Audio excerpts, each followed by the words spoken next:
तो आज इस मूवी की एक्सप्लेनेशन है। इसका नाम है नॉक एट द केबन। इसको डायरेक्ट किया है एम नाइट श्यामलाल ने। इस मूवी ने कुछ ही दिनों में $22 मिलियन का बिजनेस किया है। इस फिल्म के स्टार्ट में हमें एक केबन दिखाई देता है जो कि पेंसिल्वेनिया के रूरल एरिया में होता है। यहाँ पे एरिक और एंड्रयू हैं जो दोनों एक दूसरे से बहुत प्यार करते हैं। इनके साथ 7 साल की एक लड़की भी होती है जिसे इन्होंने अडॉप्ट किया होता है। इस बच्ची का नाम वेन होता है जिसे दोनों के दोनों बहुत प्यार करते हैं।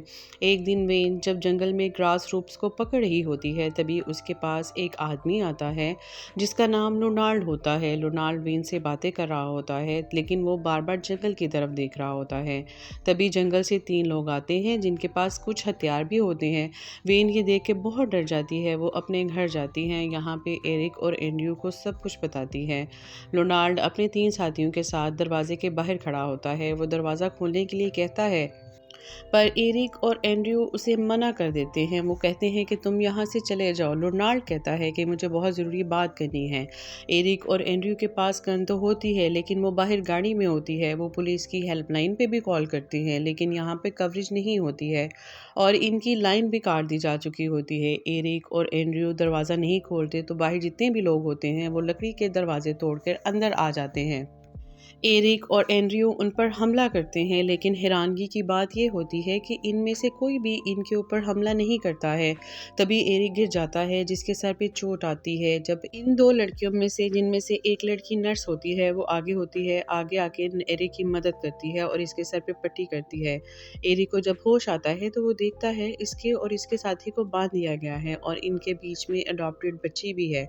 तब रोनाल्ड उन्हें बताता है कि हम तुम्हें नुकसान पहुंचाने नहीं आए हैं। एक्चुअली बहुत जल्दी इस दुनिया में मुसीबत आने वाली है। तुम तीनों में से किसी एक को अपनी जान दे के इस मुसीबत को टालना होगा।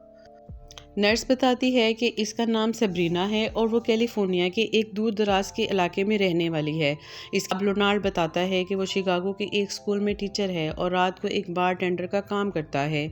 तीसरा मेंबर जो अपने बारे में बताता है कि उसका नाम रेड मेडेड है और वो गैस कंपनी में काम करता है।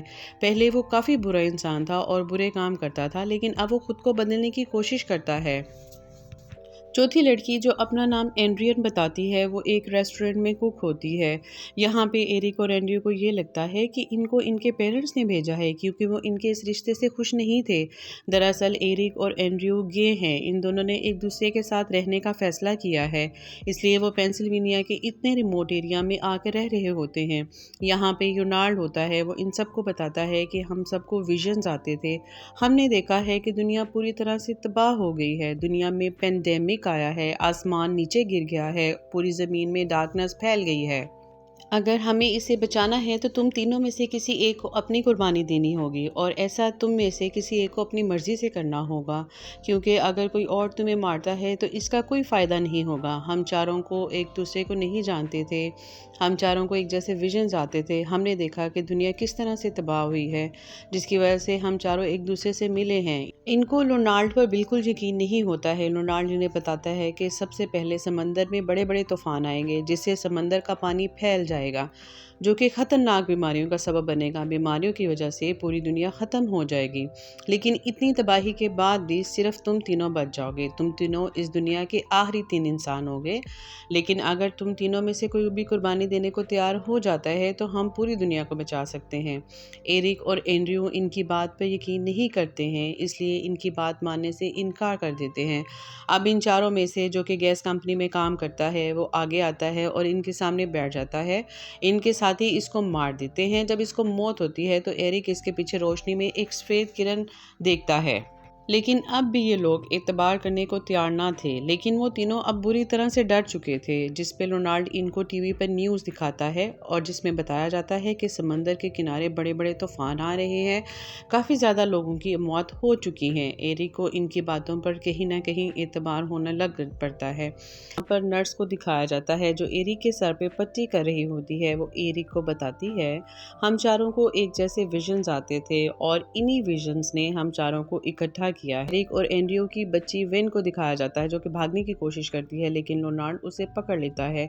वो इसे अंदर लेके आता है। लोनार्ड उसे बताता है कि जिस साथी को तुमने मारा है मैं उसे पहचान गया हूँ। कुछ साल पहले मेरा बार में उसी से झगड़ा हुआ था, इसलिए शायद वो मुझसे बदला लेने आया है। लोनार्ड कहता है कि मैं उसे नहीं जानता हूँ, इस सबसे पहले वो मेरे पास आया था और उसने मुझे इन सब मुसीबतों के बारे में बताया था, यानी कि जो तबाही आने वाली है, जिसके बाद ये सारी दुनिया ख़त्म हो जाएगी, इसी ने हमें बताया था। और उसके बाद हम सबको विजन्स आने लग पड़े थे। यहाँ पे इनकी जो बच्ची वेन होती है वो बड़ी चालाकी से एंड्रयू के हाथ में नाइफ़ दे देती है ताकि वो अपना हाथ खोल सके। और इसके बाद वो कुकी एंड्रयू के सामने आती है। वो बताती है कि दूसरी तबाही का वक्त आ चुका है, मैं अपने बच्चों को बचाना चाहती हूँ, इसलिए मैं अपनी जान तक देने को तैयार हूँ। लेकिन अभी भी एरिक और एंड्रयू इसकी बात मानने को तैयार ना थे, जिसके बाद उस लड़की को भी उसके साथ ही मार देते हैं। और इसके साथ ही टीवी पर न्यूज़ चलना शुरू हो जाती है जिसमें दिखाया जाता है कि दुनिया के बड़े बड़े मुल्कों में फ्लू फैल चुका है जो कि बच्चों के लिए बहुत डेंजरस है, जिसकी वजह से काफ़ी ज़्यादा बच्चों की मौत हो चुकी है। एंड्रियन को लगता है कि ये पूरी पुरानी खबरें हैं, इसलिए इन सब को सब कुछ पहले से पता था, ऐसा दुनिया में कुछ भी नहीं हो रहा है। एरी को इनकी बातों पर कहीं न कहीं एतबार होने लग पड़ता है। इन सब के पास अलग-अलग ताकतें हैं। इससे जब पहले की मौत हुई तो समंदर में तूफ़ान आए, दूसरे की मौत हुई तो पूरी दुनिया में फ्लू फैल गया, और अब जो तीसरा है इसके बाद इस दुनिया में कीड़े लाने की ताकत होगी जिससे वो इस दुनिया के खाने को ख़त्म कर देगा। चौथे के पास ऐसी ताकत है जिससे कि वो पूरी दुनिया ख़त्म हो जाएगी, हर इंसान मारा जाएगा। एक्चुअली एरिक ने इन सब के लिए अपने दिमाग में एक अलग ही स्टोरी बना ली होती है, और यहाँ पे जो वेन होती है वो ज़ोर से चलाती है जिससे इनका ध्यान भटक जाता है। ठीक इसी वक्त एरिक, जिसके अपने हाथ की रस्सी को काट ली होती है, इन पर हमला करता है, इन्हें अंदर रोकता है। जब एंड्रियन बाहर जाता है अपनी गाड़ी में से गन निकाल कर अंदर आ जाता है। साथ ही में इसके आदमी आई कार्ड लेके आते हैं जिससे पता चलता है कि जिस आदमी की मौत हुई है उसका नाम कुछ और था। वो एंड्रियन को ये सब कुछ बताता है। लोनार्ड को बताता है कि वो जो तुम्हारा साथी था तुमसे झूठ कह रहा था, वो एक झूठा आदमी था, इसीलिए इसने तुम्हें और सबको अपना असली नाम नहीं बताया था। इसने जो कहानियाँ सुनाई थी सब की सब झूठी थी क्योंकि वो मुझसे बदला लेना चाहता था। अब लोनार्ड इनकी बातों पर यकीन नहीं करता है। वो कहता है सच वही है जो हम जानते हैं। तभी नर्स भागते हुए उनके पास आती है। एंडियन से गलती से गोली चल जाती है जिसके बाद इसकी मौत हो जाती है। यहाँ पे बस लोनार्ड बचा होता है। वो इसे वॉशरूम में बंद कर देते हैं, लेकिन कुछ ही देर बाद इन्हें वॉशरूम से कांच टूटने की आवाज़ आती है। इन्हें लगता है कि वो भाग गया। जब एंड्रियन दरवाज़ा खोलता है लोनार्ड वहीं पर होता है। वो एंड्रियन की गन छीनकर इसी पर दे मारता है। तभी टीवी पर न्यूज़ दिखाई देती है कि दुनिया में कई जगहों पर अपने आप ही प्लेन नीचे गिर रहे हैं, जिससे कई जगहों पर मौत हो चुकी है। और ठीक जिस तरह से लेडी टीवी पर न्यूज़ पढ़ रही होती है, उसके सेम टू सेम लोनार्ड भी उन्हीं अल्फाज में बोल रहा होता है, क्योंकि इसने इन न्यूज़ को पहले ही से अपने विजन्स में देख लिया होता है। अब एंड्रियन को इनकी बातों पर यकीन हो रहा होता है, लेकिन एरिक इनकी बातों पर यकीन करने को अभी भी तैयार नहीं था। इसके बाद लोनार्ड बाहर जाता है, वो अपने आप को ख़त्म कर देता है। अब इसकी भी मौत हो चुकी होती है, जिसके बाद आसमान पर दिखाया जाता है कि पूरी तरह से काले बादल छा चुके हैं।